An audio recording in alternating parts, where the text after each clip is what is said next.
So I think that technology is not a problem at all, right? Yeah. The people ask me, I said, you tell us, technology can do it. Hmm. That's not a problem at all, right? The problem is more and more as I've been part of this whole public transport ecosystem and talking to various authorities and everything, being part of their the presentations and the discussions. I think the one part is the fragmentation, right? They're Hmm. very they're different operators, different modes. They have a lot of legacy systems, Hmm. right? They have to do the backward compatibility. It's very important, and you know, and the problem is that typically in these bureaucratic environments, right, the risk averse Yeah. nature. Nobody wants to take the risk, right? That nobody wants to take the full accountability to it. Because if you think about ABT, when we started ABT in Kuwait, it wasn't mature. It wasn't there. It wasn't there Hmm. many places, right? And I have given a number of talks about the pain and the joy of implementing ABT, right? It is not straightforward. Welcome to the Mobility Innovators Podcast. Hello, everyone. I'm so happy to welcome all listeners from around the world to the Mobility Innovator Podcast. I'm your host, Jaspal Singh. Mobility Innovator Podcast invite key innovators in the transportation and logistics sector to share their thought about the key changes in the sector, about their work, and what is their forecast for the future. This is our bonus episode.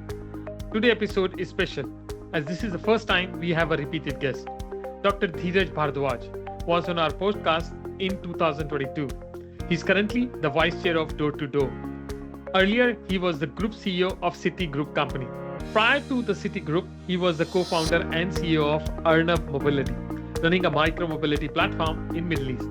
He has wide experience in academia, corporate consulting, and startup in North America, Europe, Asia, and Middle East. He has recently incubated Sentient Cities, an open source platform helping cities not just be connected, but become aware, adaptive, and responsive. I'm so happy to welcome Dr. Dheeraj Bhardwaj, Vice Chair of Door to Door. Now it's time to listen and learn. Hello, Dheeraj. Thank you for joining us back on the show. I think this is our second podcast after a gap of 4 years. Yeah, that is correct. Be nice to be here again. So, I mean, we did our last podcast in August 2022. It's looked like yesterday, but it's now 4 year. So I'm very curious to know what has changed in your life personally and professionally last 4 year. And also, I mean, what are the changes you have seen in the sector, and especially in the mobility space in last 4 year? I remember 4 year back we were discussing a lot of topic, but what do you see how the journey has been so far? It's a great. I mean, the last 4 years have been very, very interesting. And one of the change I see from when we were in talking in 2022 to now is the intelligence. Hmm. The way the way artificial intelligence has really made an acceleration. And what we are seeing in the last 1 or 2 years is the autonomy. The autonomous Hmm. is coming on our face. We thought the AI will take time, autonomous will take time, but it's right in front of us. And if I look at the personally and professionally, it has been challenging because now we have to de-learn all the things and learn new Yeah. AIs, right? And then AI is not that straightforward that you can just go on the chat GPT and you are done, right? Every day the new model is coming, new technology is coming, new offers are on the ground, and they're doing great things. And in fact, when we talk, and 3 years ago or 4 years ago, when we're talking about digital data, now we're talking intelligence. Now we're talking adoption. Now we're Yeah. talking autonomous. And if I see in the last few years, now when we're looking at the mobility, that time we were talking about no, build a solution for the mobility. But now I see the build a ecosystem, right? Hmm. Any one particular mobility solution is not good enough to commercialize, to scale, we need more integrated, and we need to integrate with the mass transit, to the micro mobility, to the on demand, and all this integration and giving as a platform, because without it, it's very hard to get investments. So earlier, I believe that earlier the agenda was the public transport or mobility was for the public transport authorities and government, but it has opened up a great opportunity for the commercial space for the private sector, Hmm. right? So I see this as an opportunity for, working on raising funding, making it profitable. I don't think that the old traditional way of saying public transport will run with the fare boxes, which is running under the losses, now no longer the case. We have to make this mobility profitable to become more sustainable and more accessible to the people.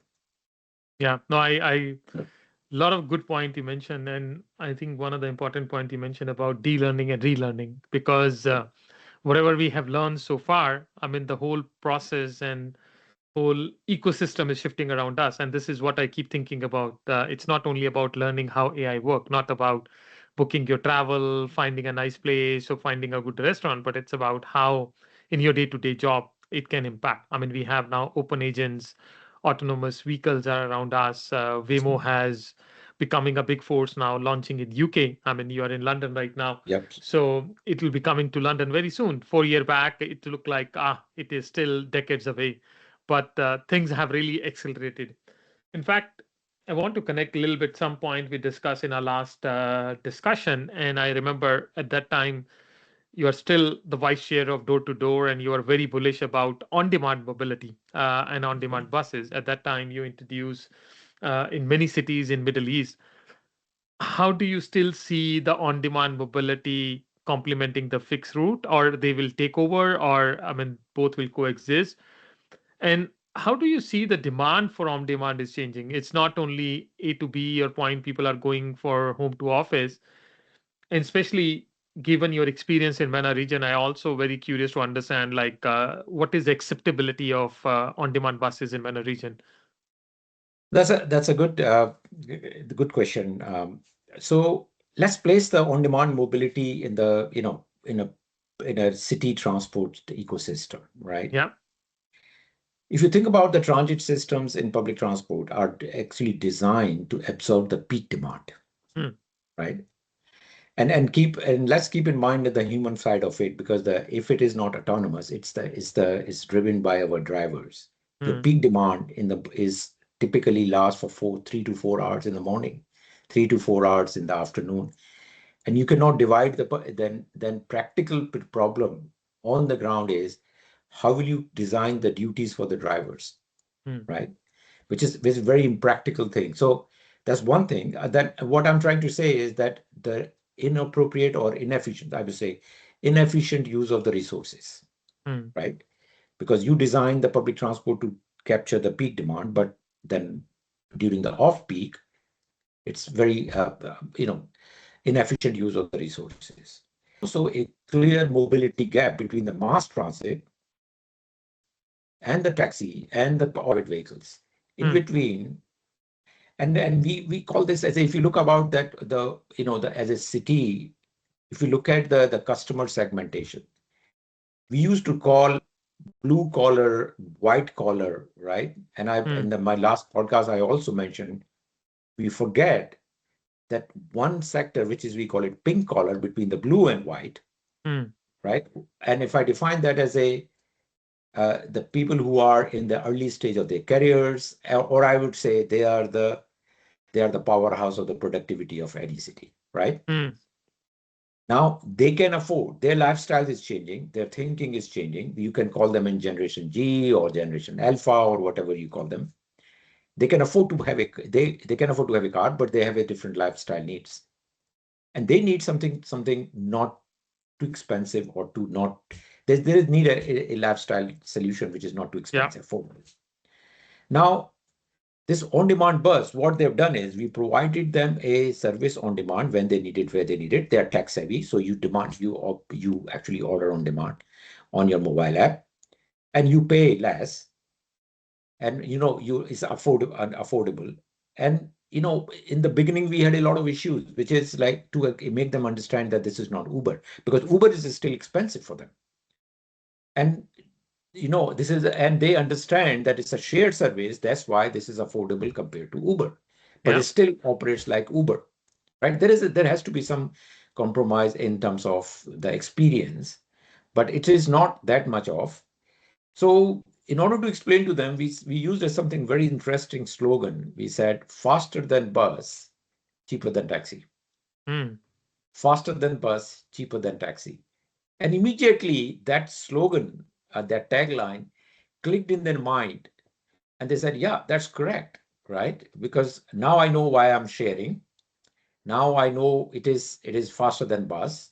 I can use it when I need it. And if you look at the demand has grown a lot. I mean, it's exponential growth in the demand, right? Same we experienced in Kuwait. It is no longer last mile, first mile. Mm. Actually, it has become a mainstream public transport, and actually it is covering. So initially, when we launched this as a virtual stop to virtual stop, there was a lot of feedback we received from the customers, because if you think about particularly in Middle East during summers, it's a very Yeah. high temperature. People cannot walk, and if you take this the same concept in the Western world where you have it too cold, Yeah. right? So we converted that to door-to-door service. So it's Mm. not door-to-door, it's near door-to-door service. So people do not have to walk for long. And since then, the demand has grown exponentially, Mm. right? Not just us, even the authorities are increasing the more operators.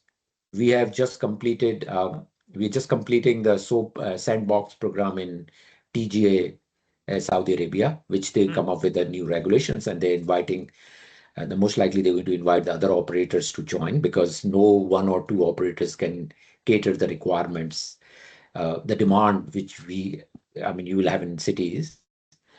We are still a year and a half in Dubai under the pilot project, but we've seen a great opportunity. And then Dubai, under their own service, which is on-demand bus, they are increasing the mode zones, adding mode zones, more vehicles to cater that. So I think the on-demand, if you think about on-demand, the moment you bring the autonomous, actually it's on-demand, Yeah. right? Yeah. So I think the on-demand is going to stay, and it's going to continue to fill the gap between the mass transit and the public transport and taxi, the mobility solutions. Yeah, and you rightly mentioned if you connect on demand with autonomous vehicle or with autonomy, one, you reduce the cost of the service, but also you can expand 24-hour into 7. So people in a future, it became much more easier to access these vehicle, and maybe can offer door to door, because then it'll be much easier to plan the route and optimize the resources and network.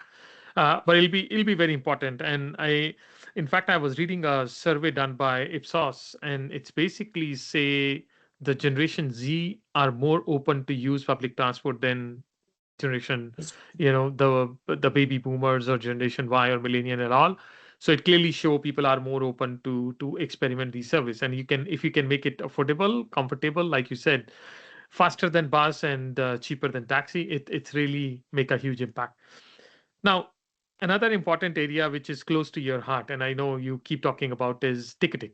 You love the ticketing application, and you're really passionate about that particular segment. When people hear about ticketing, generally they think about payment. It's just, mode of payment, and you see ticketing very differently. And recently, you are talking something which is very bigger. You talk like ticketing is not just ticketing. We need to think a bigger picture. So how would you explain what ticketing really mean today? Because a lot of people think ticketing just for mode of payment. And do you still think it's a backend function, or it's actually becoming a brain of the system? Because I know you're using you coined a new term. So I want to understand how you see ticketing can be the key driver for public transportation. Yeah, I don't think the ticketing is, yes, when we started, ticketing is always in the mind of the revenue generation, different products offerings, and creating more different types of streams of revenue and all that. but actually it's not payments. It's about decision intelligence, Hmm. right? And traditionally, you're right. It was tap, pay, go, right? That travel. That was the thinking in the mind. And at the same time, if you recall, in the last 3 years, I've been talking about, AFC is pivotal to the AFC automated fare collection, which is Hmm. ticketing. It's a pivotal to digitalization of particular of a public transport, right? Yeah. And the ABT, the account-based ticketing, particularly, we said, okay, this is what we need. But if you think about it, and we all talked about ABT is all about K by C, Hmm. know your customer, Yeah. right? What it means is that once you know your customer, once you know who are your customers, how they are using it, when they are using it, what are their, segmentation, what is their profile, how that works, right? That data, when you get it, you have so much of intelligence you can design out of it, right? you Yeah. can create you can create a real-time intelligence, right? Now, so the way I see it, that the way I see that the ticketing, actually, this is how we did it. So there's one more thing we did, is that we digitalized the whole the service value chain, right from planning, scheduling, dispatching, ticketing, controlling, monitoring, right up to the clearing and the settlement with the other operators to the financial reporting, right? Yeah. All that thing was, and the ticketing was right in the middle. So you cannot say ticketing is all about about the payment. It was actually creating a linkages between all the data intelligence which you need, Yeah. right? Now, if I give you one very simple example in Kuwait, we before the ABC and ABT AFC and ABT implementation, we used to have 19% of the total the kilometers mileage run in a day were the dead mileages. I did mileage. 19%. And that was because of the inefficiency, in the sense that you assign the duty for the drivers, you locate them, how long they need to run, how many trips they need to run, and all kind of thing, which is the basically trying to guess the demand, not having the demand as Hmm. in a real time. That dead mileage, with the ABT implementation and the digitalization of whole service chain, dropped to 3%. Ah, that's amazing. Right? 19% to 3%. I'm just giving you one simple example. If I tell you the 96% of our period pass customers are using mobile phone. Hmm. No longer we are selling the smart cards. And the reason I'm telling you this very interesting. I was in a conference, the Transport Ticketing Global, and I was listening to the TFL, what they're doing. They're trying to introduce the barcode, and and they want to do backward compatibility with the magnetic strip. I said, guys, this is really, really insane, because magnetic strips are environmental hazard. Why do you want to do that, right? Why do you want to go back to those sort of a concepts? So the problem is, then if you use the magnetic strip, you're still losing the KYC, right? Hmm. You're not getting the, even in the, if you see the way the implementation done in ticketing is go with the Apple Pay, Samsung Pay, or whatever, you tap the Yeah. phone, you don't get the customer data. You They just don't. get a code which gives you nothing about who is traveling, where is traveling, and all that. So to me, the way I see is the it's a decision intelligence. Now, as you said very clearly, I'm talking about sentient, right? So sentient means that there's something which is, the data is being perceived. You look at the data, then you analyze it, and then you respond to it, Hmm. right? Now, if you think about, let me give you the ABT currently. The ABT has definitely given us given the city bus a capability. They can design the product like at the back end, make the changes, and it's done in real time, Yeah. right? You can design any kinds of products you like, but still, it is collect the data, get the analytics, get the old way of doing it. But the moment you have a sentient, so think about this way, that if you're using a Google map, right? And if you are using a Google map to go from one place to another place, and there's a traffic jam, it Yeah. suggests you another route, Yeah. During the route, it tell you like, okay, right? there is an accident and do you want to change? Exactly. Now, if you think about the ticketing, is there is a disruption or there is something happens, right? What happens today that they will do a refund and there's a process going on. Rather than doing that, the system will adjust automatically your pricing and say, look, you do this. I'll give Hmm. you a very good example. I was looking at it. Say, for example, in London, and I've seen this at the Cannon Street. You know, in the peak time, it all of a sudden some events. Maybe think about the events like a football game or Yeah. Olympics. All of a sudden, the crowd happens, and there are people going to the one station, but there is other options in the transport. You increase the fare, the or system will increase the fare and says, you know what, there's another option which is cheaper than this, takes you there. So at least you can divert and manage that crowd through that, the pricing changes, which is done on a reactive basis in a real-time basis. That's what I'm talking about, the sentient ticketing, right? Which actually works like a living organism, right? So this is not living as it is not it is not something which is you do it, you do the analyze the data, you react late. It is done only in real time, No, right? that's very interesting. Something you mentioned about Google Map, like how they in real time they adjust, your route, Yeah. reroute you, and they do. Similarly, I mean, when you use a lot of these ride-hailing app, especially Uber and Lyft and other, and you can actually change the route in between, and then it readjust your fare. It tell you what is possible, how it is possible, and all. And I mean, I think you explained the sentient ticketing very well. It's basically bringing the AI intelligence into ticketing. It's not just a static function or not in the back end, but you real bring it up front and you can make all the adjustment through that. So like a real time pricing, real time adjustment and all. Now, my question is why sentient? Why it is important? Why you think the transit agencies, because a lot of them are still into ABT and other phase, why you think they should think about sentient now? Well, see, the thing is, the way you see it, the way that the acceleration is in AI, as I said, right? Yeah, And so what happened in the digital, if you think about it, digital, when we digitalize it, we got the data, yeah, right? We digitalize it, we got the data. Now what we did is we used so far what we're doing we using the old way of the business intelligence. What it means is we use a process called ETL, right? hmm, Right? We use the ETL process with the extract and translate and it's stored in the data, which is basically you take the data, you trans you put it in a process, ETL process, to put it in a SQL database, and yeah, on top of it, then you run the Tableau or other BI tools. And the problem is because the SQL has its own limitations, and your storage and computing has their own limitations. You actually filter down the data to a very small size of data. You cannot mm, take a lot of other data streams which is available to you. And it's not in real time. So when you come to the Tableau report, they come after a day. It's already gone.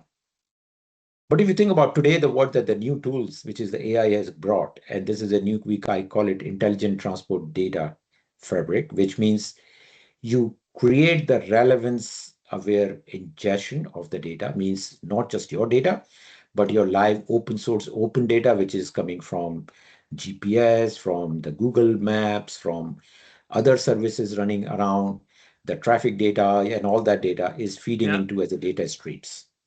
And I call it that as a atomic data. Means, mm, you know, today in door-to-door platform, we capture every single data. The moment you open the app, from there to every single tap a customer is doing yeah, is being captured through the data streams. So these tools, they fully press you through the data streams, right? You can have any amount of data streams coming through. Now, next thing you do, you do the semantic enrichment of the data, mm, right? And I'll give you a very good example. So suppose it's a simple example. Suppose you look at the Google. Suppose you look at, uh, for example, Google Map, right? So Google Map, you say, okay, here your Google Map will give you longitude, latitude. This is the mm, longitude number, this is latitude, and then give you a time, yeah, right? It's 8:30 in the morning, And then when you look at the what it is, it'll give you say, oh, there is a bus of this company, right? Now, this is the data you get it. Now I'm talking about when I put a semantic on it, what we will do. Hmm. We'll put a semantic saying this longitude latitude is actually a bus stop or a bus depot, or it is the location which we put a name to it, right? This is Hmm. that's a semantic we put. And 845 is doesn't matter, 845 or 847 or 848, we say it's a morning peak hour, Yeah. right? And then when you talk about the vehicle information, we say this is the bus number 12 on route number 201, right? Now, if you think about this, and when we give it to the AI will run a completely different analytics, a completely different communication it will make to you, right? If anything happens, it says there is a bus at this bus stop in the morning peak hour on the route, or the bus number is this, on the route is this, there are 50 passengers currently on this bus. Do you Yes. see this? Yeah. Right? So it puts a contextual, materialization or contract context to it, which you can talk in like a LLM model, in like a query, we can do it. So Hmm. we have implemented tools where drivers actually, when they finish their last ride, the driver actually types, literally speaks, communicate with in the speech saying, oh, where should I go here in nearby where the demand is? Ah, okay. So he don't And need to answer type exactly. anything. Yeah. And then this LLM model tells, okay, now you go to this space. There in last 15 minutes, 50 people have been searching for your service, Hmm. right? Because we're running in a semi-autonomous mode. I mean, autonomous mode, then it'll be automatically informed to And it. automatically the command will go to the car and it Right? will. Command will go and say, move there. But in a semi-autonomous mode where the drivers are still humans, but then once he finishes this, he can just talk to that and he'll tell you in last 10 minutes, this is where you need to go, which is nearby position to you. Do you see that? So that's what I'm saying, that you need that sentient, right? That's you need in the real time. And you generating the data anyway. But the problem is that with the current technologies, the current way it is done, you have no choice other than filtering them out. Actually, BI today, the BI design is what I say is you're trying to find out the things what you know, Yeah. but AI will tell you things Things you it don't will know. also tell you the things that you don't know or you should know. That's why I say that, and the tools are there, and it will evolve, it will develop, it will go further where we are from here. But at least it's a good point to start with. Yeah. No, it's Yeah, basically what I see more as a, like you put an example about not only conversational command with the app, so driver don't need to pitch in and he just say, hey, my route is this, or I want to look for more job, or which area I should go. But I also see as an opportunity, like you said, the things you don't know and getting this data analysis done, doing it more in real time, not more yeah, reactive. It's more proactive. So automatically the data will keep telling you, hey, there is a weather forecast, which is 6 hour later, there is a rain going to happen. And this will disrupt the traffic in that area. So probably avoid that particular route. So it's like you said, like it's not that you need to react. It's not like after 6 hours when you are stuck in the traffic jam and ask for like, hey, where should I move? But it's more like the system is automatically in the parallel analyzing not only your data but traffic, the weather, the event, the football match. So let's say if the yeah, football match has extended time, so now it will automatically say, hey, the demand is shifted 2 hour later or half an hour later or 1 hour later. So it's not reactive. It's more like proactively keep telling people what's going to happen. So I think this sentient, and like you said, why it is required now more is because of AI. You can't say that I can keep using my ticketing in the old way I'm doing it. Like yeah, with the AI, there will be big push, and we need to do that. But I think one thing I want to understand from you, because I mean, not many transit agencies are advanced. I mean, many cities are still using paper ticket, but now they are going toward more digital format. And we see a lot of cities are now going for investment in ABT, account-based ticketing. It's an old thing, but still for many cities it's a new thing. Open loop payment system. Many cities are still. I mean, in Europe, Still, many city doesn't have open loop payment system, so you can't pay by your credit card. The biometric ticketing, some of the cities are experimenting with biometric ticketing and all.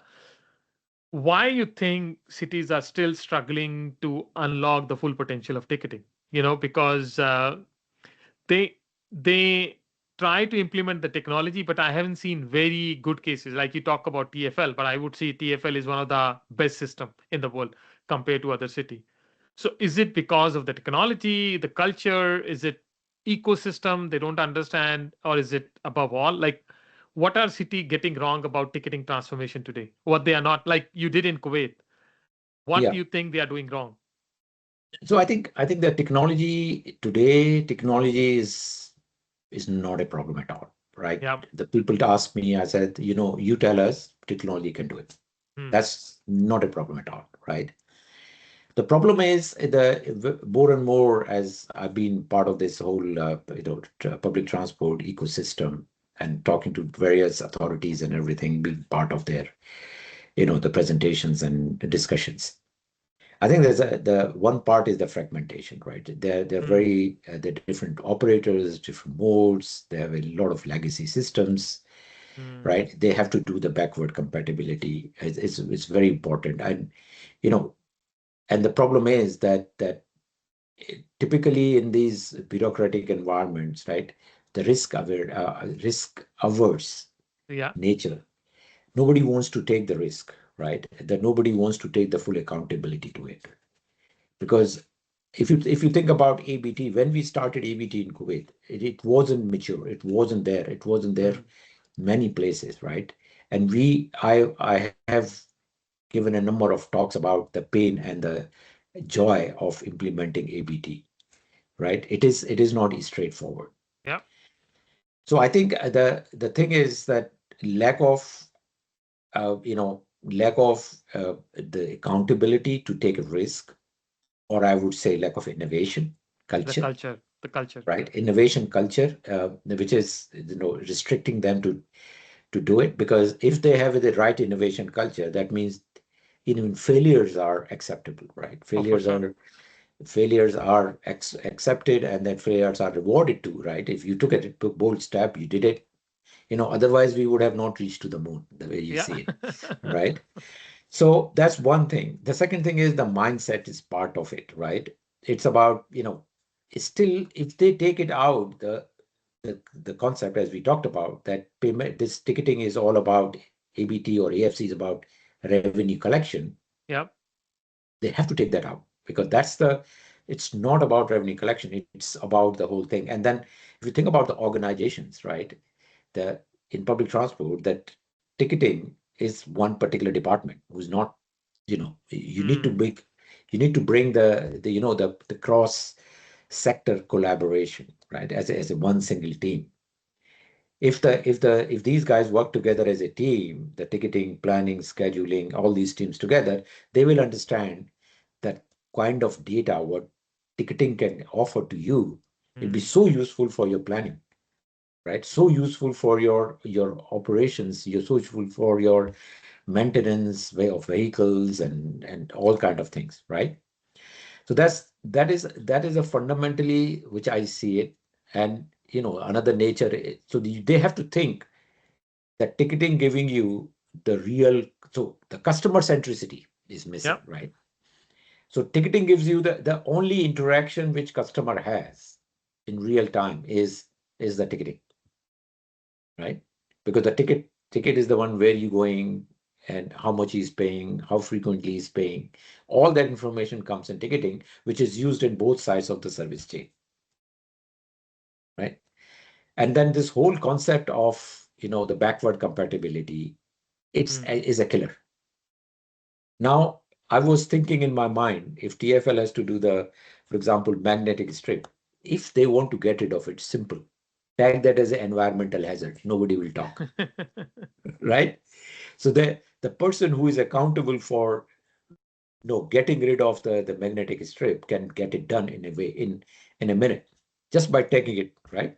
Yeah. So you cannot usually the even the performance of the technology platform will degrade if you use the old technologies, Yeah. I agree.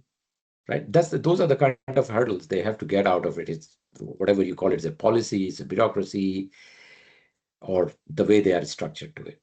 The lack And of innovation nowadays, culture. now, yeah, and then the other thing is nowadays it's so well proven now, ABT and AFCs, and they're so well proven, the chances of failures are minimal. Not Yeah. minimal, it's like almost zero, right? This has matured so much. The technology wise it is mature. I would say the policy wise still Yeah, cities are struggling. I mean, I remember, I was doing one training at one place where we invited it was a training on ticketing and fare collection. We invited people from different department of that agency. So there were people from civil department, from ticketing, from operation. And it was so fascinating, when after the training, the guy from civil department came and he said, now I understood why the ticketing department is pushing us to install the ticketing machine at that particular location. Because earlier we thought more from design perspective and civil infrastructure perspective. We never thought about customer perspective. So earlier they were putting ticketing machine back somewhere hidden, so that nobody can see, because for them it's like where is too easy to get power, where is it easy to get connectivity, but they were not thinking where it is easy for customer to find the machine. So like you said, the problem is there is a one single ticketing department, and not everybody thinking ticketing as a key source. It's because that's where the revenue is coming, but yeah, people don't think more as a revenue function. They just think it's one of the back end function. I don't need to care much, but that's very yeah. important. But It that's is very not. important. It is not a back-end function anymore. It's It's not a, it's right. it's bringing money. So Yeah. one point you were talking again and again, which is about data. And I Yeah. mean, all of us agree, like all these transit agencies are generating much more data than they can use. I mean, in our life also, we are generating. I see you are wearing the Whoop Yeah. band, Yeah. so you're generating data all the time. Why is that the transport system generates so much of data but still struggle to use it properly or effectively? And then how close are we to the system that actually respond in real time? Like you said, sentient. Probably in future you don't need to think about how to use data. You just dump all your data in data lake and let the sentient system or a AI system to figure out how to use data in a different way. So how far we are to reach to that utopian stage where we have real time fare adjustment, like you said, the one particular line has a more traffic, so you increase the price, and you reduce the price another, have a different route or manage demand. How far we are from that reality, and why we are still struggling? I think we are not very far to start with. I mean, I can say that there'll be a maturity as it will evolve and it'll get mature. But there are data tools available. There are tools, AI tools available, Yeah. and we are using some of them in door-to-door platform, right? And so, as I said, that what we have done very interesting is that we have taken our AI system, which takes all the data analytics connected with the CRM system, Hmm. right? So what it happens is that if you have a customer, you are interacting with the customer all the time through that by doing that. So Yeah. customer centricity is or passenger centricity is fundamental to it. Hmm. The how best you can utilize the data, right? So what happens is in this CRM integration is that if somebody opens the app and he just books it and he says he leaves it, immediately the CRM system picks it up and sends him a message saying, "Hey, you were doing it. How can I help you?" Yeah. Right?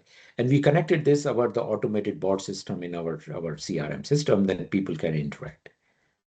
Even in the if there are any changes during the journey, or there's a traffic, there's a delays, and we have put down, everything is communicated to the customer. Customer Hmm. feels that he's in the vehicle, actually vehicle is talking to him or Hmm. her, right? This is how you utilize the data, and this data becomes so important for you Yeah. to make personalize these services, understand the customers, and making it more efficient, and get the best out of your resources, utilize the resources. This is one aspect of it. Since I've been running the full as an operator, there's a backend problem as well. If you think about the fleet management, the fleet maintenance, Yeah. right? And running the fleet in a way that it's optimized. This data is so important in the fleet maintenance and management. Yeah. If I can tell you that in last 4 years, the if I tell you roughly, I was able to reduce the maintenance cost by at least by 30%. So reduce the cost by 30%, like overall Exactly. maintenance cost. Maintenance cost reduced by 30%, maybe more, right? Hmm. The reason is that we gone by a very much data-driven and the analytics-driven approach, Yeah. right? Now, when you think about when do you change your tires, when you replace your batteries, when you do the engine oil and all that, there are some basic rules which the manufacturer will say, oh, after that many miles you change it. But there was, the circumstances are different. Your weather season is different. There's so many parameters The are different, utilization is different. right? And utilization is different. And very interesting. You would believe it or not, in the weather like Kuwait, if you're running during the bus vehicles, which are running in the morning hours, evening hours, are different than during the day hours. Hmm. There's so many parameters. What we did is we use all those. We literally run an optimization algorithm to figure out how to optimize these. Our tire utilization from previous years increased to like 20% more, Hmm. By right? using You don't data. need to change it. You don't need to change because your thread and how they're doing it. And there were some studies we did based on the data, which was the identifying the symptoms, right? That why this happens, why that happens. We had some buses which were having on the left hand side, the tires were going, the failing earlier than the right hand side tires. We figured out there was a suspension issue. We fixed it, right? So this whole gathering the data, capturing the data, analyzing it, and then doing it, there's a huge amount of the efficiencies you can create, right? You know it. The penny saved is penny earned, For sure. right? For sure. For sure. And it'll For add sure. to and that's why I think I remember once you asked, "Are you profitable?" I mean, maybe this is one of the reasons why we were profitable By using in public data. transport service. Yeah. No, and I mean there are a lot of examples, and I fully agree. I think even in our personal life, by if we have these Apple Watch or Whoops and other kind of a system, the idea is like they're not going to do anything for you. They are just giving you data, and then Absolutely. you need to take action on these data point. But if you take action on these data point, your health parameter will be in control. Whether you're walking, whether you're drinking enough water, whether your heat Sleeping well. blood pressure is, or sleeping well. Yeah. That's another. So I fully agree. I think the challenge I see is many organization, they still don't see the value of data. They still see transportation more as a traditional function of providing buses. And one point you mentioned earlier, which I want to highlight. I mean, earlier the world was where passenger were looking for service, but now the world is where service is looking for passenger, and we need to change That's this right. mindset. We need to change this Exactly. mindset. It's like, how can we more efficient for our passenger? Now, in our last episode, we discussed about super app, and I know that's again one of the area you're super passionate. I Yeah. remember 4 year back you were very optimistic about super app. You want to build a super app for Middle East, and actually you had a strategy city group super app strategy. Are you still bullish on super app, and do you see the ticketing platform evolving into something like a mobility super app? Like, how you see the future of super apps? I still believe in super app, but with something new, right? Okay. To it, right? And the reason, as I said in the beginning, that now we were talking about the mobility systems in isolations. Now we're talking about mobility ecosystem, right? Yeah. Integrating them and to bring them together. How would you do it? We need to bring the super app, right? All them they have to be offered through one single app. I mean, mobility as a service. If you think, I mean, I have not seen, and I'm sure that you have seen the similar thing. We have not seen any big successes in that space, Hmm. right? So so that's from the mobility point of view. But my point was that, the mobility operators have opportunity to do a non-mobility, non-transit revenue. That Yeah. was the whole idea of the super app. I still believe that those opportunities are still around, right? The reason is if you want to bring based on the we also have to look at the financial services regulations. The financial it's having the open loop wallets, the open wallets, sorry, not the closed wallets, the open wallets. Open wallet. If you want to keep the open wallets, none of the financial services will allow you to do infinite transactions through that, because otherwise the services, which is EMV operators, I mean, will be gone, right? You cannot disrupt that because they are under highly secured, highly, the financially regulated. So this is more of a closed wallet kind of a concept, but not as a closed, but it's a regulated open wallet concept, Yeah. right? If you think about these opportunities for the operators to create these opportunities which are in adjacent spaces. I'm not talking about go too far, right? Yeah. Go buy the cinema tickets. You probably don't need to. But there are, while you are commuting, while you are taking rides, there are services which you need it, which you Hmm. can get it by them. I mean, those services could be designed around these non-transit. For example, if I give you the access to the parks, access to the museums, right? Access to schools. So if you Yeah. think about the school transport, why do the kid has to a school kid has to have the three different access cards, right? Which he can have a one mobile app which he uses for transport, for his access, can use for canteen, can use for anything to relate it to it. So that way, I see this as a super app. Uh, is very it's still important because if you think about it, that will be used as a orchestration and intelligence layer, Hmm. right? In the mobility services, that how the people use these other adjacent services while they are commuting it. Hmm. So I think it still makes a relevance. It's just not gone out of the my focus and Yeah, advice. you're not that bullish, but it's still, you see there is an area to integrate service, and I agree with you. I mean, that's what we are seeing.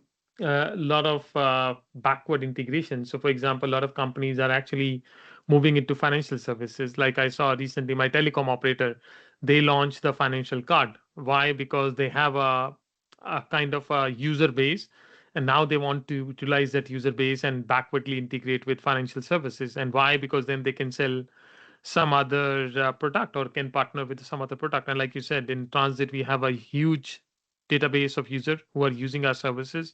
So is there an opportunity to do it? And in fact, a lot of good companies do it. So like if you go to Hong Kong, Octopus Yeah. card, they have it. London Oyster, they try a little bit, but there are many cities. Like if you go to Korea, they have a good integration. Similarly, Suka card in Japan. I mean, I would say the Asians are quite ahead in Yeah, that. the Knoll has it. I mean, No, I was behind the strategy, is a part of the team which built the strategy for them. Knoll has it. Knoll. So if you go to Dubai, your access to the museums, parks, it's the all access through. supermarkets, it's part of the Knoll. And if you look at the Knoll is a good example because with the Knoll in Dubai, you can buy any transit service. Hmm. You can use taxi, you can pay for Kareem, you can go to the metro, uh, you know, and the bus, you can use it through the Knoll, which makes it easier for people to Yeah, pay for it's it like and how manage can it. you make it easier for them to pay? Yeah. Now, this is my last question, and I know, like I said, super app, you're not that bullish. AI, you are super bullish. How do you think AI will transform mobility and ticketing space in 10 years? And my key question is, and that's what you were talking about, magnetic ticket. Like in future, people will still buying the ticket, or it everything will just happen in the background. I mean, I see a lot of cities are now implementing NFC kind of a model. You pass through, you don't need to show ticket anywhere. It automatically detects it from your wallet or from your phone. So, how do you see the AI will completely change the ticketing space or mobility? I think I think that in in 10 years we will not be selling the tickets, Hmm. right? We'll not be that process needs to come to change. You will I would say let's use the word you will be subscribing to the services, Hmm. right? Let's use the word subscribing. Maybe the term changes to something else. And as you know, that already is started at the airports. If you go to the Dubai airport, you don't need to take out your passport, right? You just through The your eye face. contact with the facial recognition. Because if you think about it, when you are boarded, you already been checked in, your credentials being checked in. It's all about the credentials checking in, and then you're right, and deducting your money from your bank account, Yeah, yeah. connecting to it, right? So I don't see that happening. As I said, that ticketing is no longer a payment, it's more of an intelligence. And from the same point of view, it will be a invisible mobility layer, Hmm. and it'll be automated through the AI, right? I mean, as you see, so the thing is that they will become all sentient, in the sense they will be aware, they will be responsive, they will be continuously learning about your behaviors, and then they will react to respond to it, Hmm. just like a living beings, right? So I'm not seeing that. I mean, this is anyway. If you look at the roadmap for the any of the AFC, there was a standard published somewhere. Where we talked about what is the future of AFC. If you see B in B out, Yeah, the contactless, these technologies still exist. So what we're saying is that when I was working with the Noel on the strategy, there was a concept we introduced as a future roadmap. The people who are traveling into the gold class, they don't need to tap anything, and there are no barriers for them. They just walk in through their facial recognition, or the retina recognition. They just walk in through, hmm. right? This is happening at the airport. This is now happening at that point, right?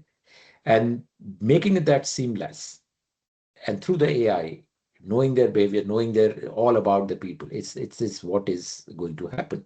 It is part of the AFC roadmaps, right? It's just that in next 10 years, once we get out of the magnetic strips, once we Yeah, get out of the paper ticket, this is happening, and this should happen in next 10 years. So we won't be selling the ticket.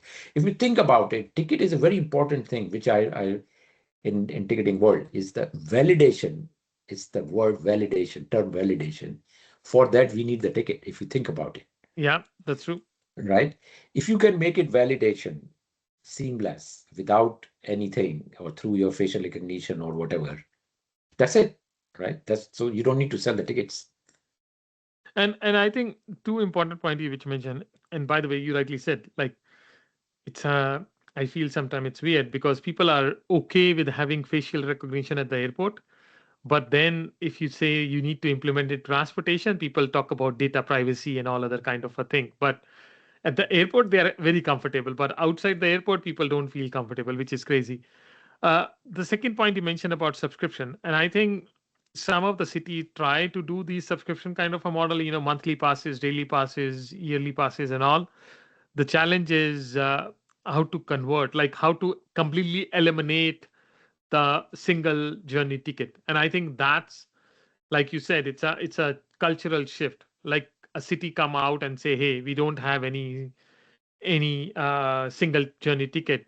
Either you can buy a single day pass or you can buy a weekly pass or a monthly pass. So it's like a subscription. So you completely end this single ticket, which can be important to move into that direction. And how you can do the validation, how can you integrate the validation process into the ticketing, how Mm. can you make it easier so that you don't need to do it again and again. Like you said, there are fragmented system. You have different operator running buses, different operator running trains, sometimes different operator running taxis and all, and it's very different. So how can you connect everything? No, That will be. yeah. So Jaspal, so one point very important, this is something interesting, is that when we talk about subscriptions, right, there has to be no time bound, time limit on the subscription side of it. It's more of like if you consumption based subscription, Okay. basically. Yep. So just like electricity, you sign up with electricity, You switch it off. you consume, and you pay for it, or it get deducted direct debit from your app, right? So of course, this is all these transformation has to have go with the the citizens contribution, right, or the residents contribution. If you make it like a consumption-based subscriptions, not like a time-based subscriptions, we are changing the same model in door-to-door now in CityLink shuttles in Dubai. Because what we found that time-based subscriptions, that some of the customers were not very happy, and we had to offer them a very large discounts. So You we need are to. now started offering. Yeah, we started offering. This is a you charge, for example, in your the Uber Eats or Uber or Deliveroo, you pay subscription a little fee for $4 or $3, but then you get Premium. the based on the consumptions, the deliveries and all that. So you just subscribe. You're paying a little fee for subscription, but everything else is based on the consumption based. Hmm. So I don't know. I mean, these are the model will evolve over the time, but I don't think we will be selling ticket the way we sell it. Yeah, like You know, Amazon subscription model, premium Prime services. You don't pay for delivery once you yeah, subscribe, and then you can just pay for the product or service. Yeah, that'll be interesting. I mean, lot has changed in last 4 year, I can say, and I can't imagine how next 10 year will be because the way technology is accelerating. It's every yeah, day we are hearing something new. Every day we are hearing some new kind of a model, new kind of a technology, new kind of a LLM or AI based system which is taking over, and the huge investment is going into that space. So we need to see how the larger ecosystem will impact the mobility ecosystem. Well, thank you so much, Dheeraj. I mean, really wonderful to learn, this whole concept about sentient ticketing and why it makes sense for us to think now, given the acceleration in AI. Maybe whatever we were planning to do earlier need to be rethink and think about more larger integration, not just a narrow. Earlier we were just thinking about how to integrate buses with train and all, but now it's just not about the bus and train. It's about the how the whole ecosystem integration can happen, and this whole sentient model will help to do it. So thank you so much for your time, and thank you for sharing this concept with us. thank you very much, Jaspal. It's always been a pleasure talking to you, and let's let's do it. Let's make it sentient. Thank you for listening to this podcast. If you like this episode, please don't forget to give us a 5-star rating, as it will help us to spread the message.